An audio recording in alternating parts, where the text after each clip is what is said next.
رہے ہیں ایک ایسے مرض کا کہ جس کو لوگ بڑا انڈر ریٹڈ تصور کرتے ہیں. یعنی کہ آپ اوور آل بات کریں کہ وہ ایک شعر تھا نا کہ کوئی ایک درد ہو تو مداوا بھی کریں. درد دل، درد جگر، درد کمر تینوں ہیں، لیکن اس میں گردوں کی تکلیف کا نہیں ہے. حالانکہ یہ بڑی پینفل ایک ہوتا ہے اگر آپ کو گردوں کا درد خدا نخواستہ ہو اور آپ کی زندگی اجیرن ہو جاتی ہے، اور جن کے گردے خدا نخواستہ شرنک ہو جائیں یا ناکارہ ہو جائیں تو ان کے لیے ایک بڑا ایک تکلیف دہ عمل ہوتا ہے. سوچیں بڑوں کے لیے یہ برداشت کرنا بڑا مشکل ہو جاتا ہے. اگر یہ چیز بچوں میں آ جائے، بچے بڑے تو بڑے، بچے بھی آج کل اس کا شکار ہو رہے ہیں، اور چھوٹے بچوں میں اس بیماری زور پکڑتی جا رہی ہے. گردے میں پتھری کی کئی وجوہات بھی ہو سکتی ہیں. اچھا، ہمیں عموماً یہ بتایا جاتا ہے کہ جو لوگ پانی کم پیتے ہیں وہ اس کا شکار ہو جاتے ہیں. پانی فوراً پیا یہ سوچ کے. اور بچوں کے ساتھ مسئلہ یہی ہے، آپ ان کے پیچھے لگے رہیں، آپ ان کو اسکول جاتے ہوئے باقاعدہ تھرمس دیں، لیکن وہ پانی ویسے کا ویسے ہی لے کے بھی نہیں جاتے بھائی، لے کے چھوڑ کے چلے جاتے ہیں. لگتا ہے ایکسٹرا بوجھ ہے، آلریڈی ان کے بیگز جو ہیں وہ اتنے ہیوی ہیں. تو جی پانی میں نمک کا استعمال، اچھا پانی کا استعمال کم، اور اگر ایسی چیزوں کا استعمال جس میں نمک زیادہ ہے تو یہ بھی گردوں میں پتھری کے چانسز بڑھا دیتے ہیں. اب جی اس کی تشخیص کہا جا رہا ہے بچوں میں مشکل ہوتی ہے گردوں کی بیماری کی، کیسے جانا جائے، والدین کیا کریں، اس کے لیے آج ہمارے ساتھ اسٹوڈیوز میں موجود ہیں ڈاکٹر معین احمد قریشی صاحب. Thank you so much for joining us سر.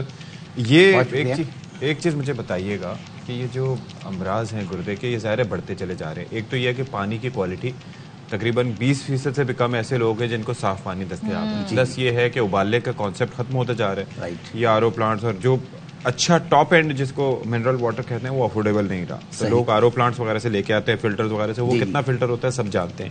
ایک تو یہ اسپیکٹ آ گیا. دوسرا یہ جو پتھری کا ہم تذکرہ کرتے ہیں، پتھری پتھر تو نہیں ہوتے، وہ کیلسیفیکیشن کچھ ہو جاتی ہے. یہ جب بھی ہمارا یورین جو ہے وہ بہت زیادہ کنسنٹریٹڈ ہو جائے گا، یعنی کم پانی پینے کی وجہ سے، یا صاف پانی نہیں ہے جس میں نمکیات کا توازن زیادہ ہے، تو اس میں ان نمکیات کے پریسپیٹیٹ ہونے کی وجہ سے اسٹون بننے کے چانسز بڑھ جائیں گے. تو اس لیے ہمیں اس بات کو جو ہے بہت حوصلہ افزائی کرنی ہوگی کہ ہمارے جو بچے ہیں وہ پانی کی اچھی مقدار پئیں. ان کے ساتھ اسکول میں پانی کی بوٹل ساتھ دینی چاہیے، اور پانی جو ہے صاف ستھرا ہو، یعنی اس کو بوائل کر کے نتھار لیں، تاکہ اس سے ایک تو اس کے جراثیم بھی کم ہو جائیں گے، اور اس میں جو نمکیات کے مختلف توازن ہیں اس میں بھی کمی ہو جائے گی. خاص طور پہ یورک ایسڈ ہے، یا کیلشیم ہے، یا فاسفیٹ ہے، یا آکسیلیٹ ہے، یہ نمکیات کم ہو جائیں گے تو ان کے پریسپیٹیٹ ہونے. سر مجھے اب ایک چیز اسی سے جڑی میں بتاؤں. مشکل مسئلہ ہے کیونکہ ایک تو گیس دستیابی، دوسرا یہ ہے کہ یہ تجربہ کر کے دیکھا ہوا نا آپ نے، پانی ابالا اس کے بعد جو وہ دیگچا یا جو بھی چیز ہوتی ہے وہ سفید ہو کے نیچے سے کچھ عرصے میں ناقابل استعمال ہو جاتا ہے، اور بڑی محنت طلب کام ہے. اس کے علاوہ کوئی پورا گھر ہیٹ اپ ہو جاتا ہے. پورا گھر کوئی اس کے علاوہ کوئی سولوشن ہے نہیں، اس سے کہ ہمیں یہ تو کرنا پڑے گا. اس سے کہ اس میں ہمیں ملٹیپل ایڈوانٹیجز ہیں. ایک تو یہ کہ اس سے جراثیم بھی ختم ہو رہے ہیں، اور اس کے ساتھ ساتھ جو نمکیات ہے اس کا توازن بھی کم ہو رہا ہے. مگر اس کا ٹیسٹ بھی لوگوں کو نہیں پسند نا، بوائلڈ پانی کا. اس کے ساتھ ساتھ ایک چیز اور ہمیں یہ کرنی پڑے گی کہ آج کل ہمارے یہاں بچے میں بہت زیادہ رجحان ہے کہ جنک فوڈ کھانے کا، اس میں بہت زیادہ نمکیات کا توازن زیادہ ہے، بہت زیادہ سالٹ ہے. تو سالٹ انٹیک بہت زیادہ نہیں ہونا چاہیے ان کے اندر. اور جو دوسری اس طرح کی چیزیں جیسے کہ اگر کسی میں کوئی یورک ایسڈ اسٹون کے چانسز زیادہ ہیں تو ہم جو اینیمل پروٹینز ہیں اس کے اندر خاص طور پر ریڈ میٹ ہے وہ ہمیں ریسٹرکٹ کرنا پڑے گا. ورنہ اگر اینیمل پروٹین بہت زیادہ ہوگی تو ایسے لوگ جن میں یورک ایسڈ اسٹون فارمیشن کے چانسز زیادہ ہیں اس میں یورک ایسڈ زیادہ بنے گا.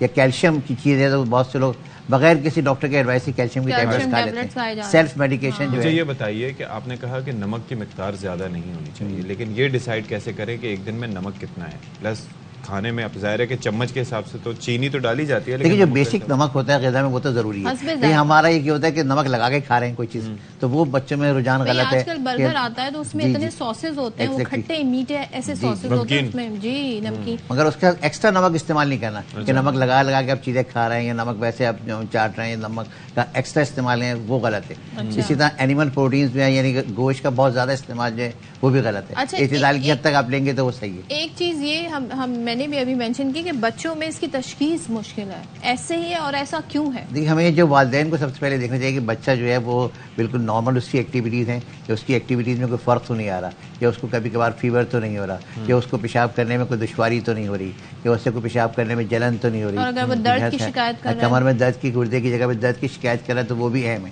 اگر ان میں سے کوئی بھی اس کو علامت ظاہر ہو رہی ہے تو پھر اس کی انویسٹیگیشن ہونا ضروری ہے. اس میں سر فہرست ہے کہ اس کا یورین ٹیسٹ ہونا چاہیے کہ بھئی یورین کے اندر کوئی انفیکشن تو نہیں ہے، یورین کا جو ہے اس میں ایسیڈیٹی یا الکلینیٹی ہے نارمل ہے، یورین ڈی آر کرا لیں، سی ایس کرا لیں، کلچر کرا لیں. پھر اس کا کم از کم ایک بیسک الٹرا ساؤنڈ ہونا چاہیے تاکہ اس کے گردے کا سائز، اس کے پورا جو پیسیج ہے یونری پیسیج، اس میں کوئی رکاوٹ تو نہیں ہے، کوئی اسٹون وغیرہ تو نہیں ہے. ٹھیک ہے, اور پھر اس کا الٹرا ساؤنڈ ان کے ساتھ ساتھ QUB ایکس رے, تو کم از کم 2-3 بیسک انویسٹیگیشن اس کی ضرور ہونی چاہیے. اگر کوئی اس کو ایسی علامت ظاہر ہو رہی ہے, کہیں اس کو پین ہو رہا ہے, بچے پیرنٹس سے بہت سیکھتے ہیں, لیکن اگر پیرنٹس ہی پانی نہیں پی رہے ہیں گھر میں, یہ لائف سٹائل ہی نہیں ہے ہیلدی کھانے کا, اس اپروچ کا, تو پھر بچہ کیا سیکھے گا؟ صحیح کہہ رہے ہیں, والدین کو خود بھی اس پہ عمل کرنا چاہیے اور بچوں کو بھی اس میں انکریج کرنا چاہیے.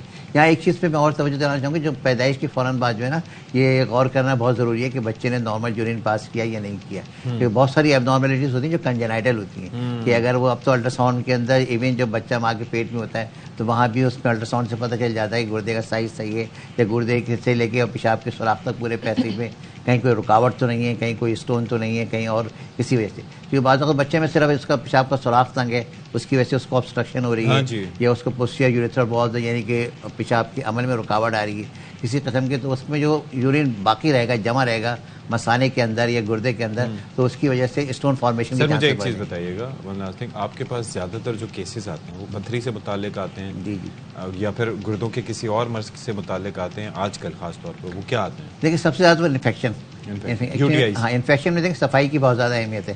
اکثر چھوٹے بچوں میں یہ ہوتا ہے کہ ان کو پیمپر باندھا ہوا ہے تو پیمپر بر وقت چینج نہیں کیے جاتے, پیمپر ویٹ ہو گیا 24 گھنٹے پتہ چلا وہ ایک پیمپر باندھا ہوا ہے, جو ایریا ویٹ رہے گا تو اس میں انفیکشن کے جو چانسز بہت بڑھ جائیں گے, کیونکہ اسٹینڈنگ انفیکشن ہوگا اور وہ جو جراثیم ہے وہ پیشاب کی نالی میں اوپر تک کتنے ٹائم میں چینج کر لینا چاہیے؟ جب وہ ویٹ ہو جائے تو اس کو چینج کرنا چاہیے. بالکل, اور ظاہر بچوں کے ساتھ ایشو ہے وہ بتا بھی نہیں سکتے, وہ تو یہ پیرنٹس کو خیال رکھنا پڑے گا.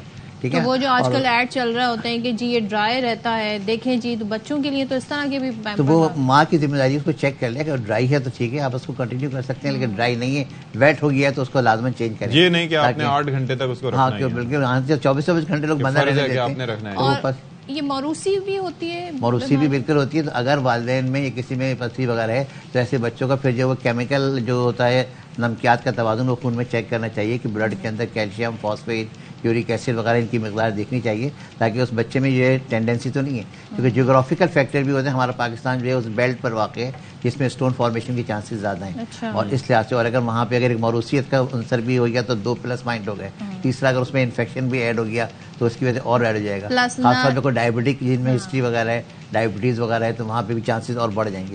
Healthy life style and exercise ہے ہمارا تو یہ کلچر, تو یہ ہے کہ اس کے ساتھ یہ کہ اچھی مقدار میں پانی لیا جائے تاکہ ہائیڈریشن اچھی رہے بچے کی. کوئی ذرا بھی انفیکشن اس کو ہو رہا ہے, فیور وغیرہ ہو رہا ہے, تو اس کا بر وقت تدارک کیا جائے, ورنہ انفیکشن کی وجہ سے بھی اسٹون فارمیشن کے چانسز بڑھیں گے.